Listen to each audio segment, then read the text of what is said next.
పొద్దున్నే అడిగా మా మేస్త్రికి ఏం పని అని. అక్కడ వెళ్ళిన తర్వాత అర్థమైంది ఇలాంటి పని ఏదో అవుతుందని చెప్పి నేను ముందు ఊహించలేదు. మా మేస్త్రి పేమెంట్ ఇచ్చేసి ఈరోజు ఇంటికి పోతా అన్న, అయినా వదలలేదు. ఆ పని ఏంటనేది మీరు కూడా చూసేయండి.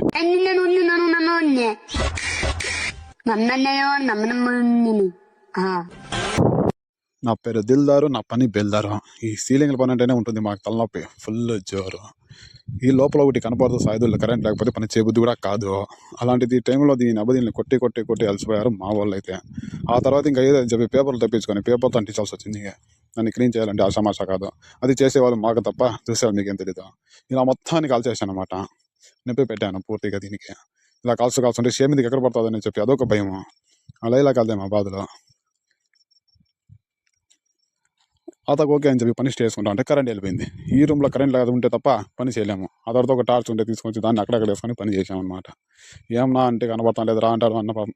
ఏం చేద్దాం, అయినా కూడా ఇలాగే చేసామని. లోపల చూడండి నేను కూడా ఎలా అయిపోయినా, నా చేతిలో నమ్మకం ఎలా అయిపోయింది ఈరోజు. ఇంకా లేట్ అవుతుందేమో అనుకున్నా, కానీ కంప్లీట్ చేసుకున్నాం. బిరినా సాయంత్రం 6 గంటలకు అంతా కంప్లీట్ చేసి దిగేసాం అనమాట. పూర్తిగా కంప్లీట్ అయింది. ఇంకొకరికి వచ్చి ఒరి నాయను ఇంకొకసారి జీవితంలో సీలింగ్ ఉంటే చేయకూడదురా బాబు, అలా ఇలా కాదులే మా బాధ.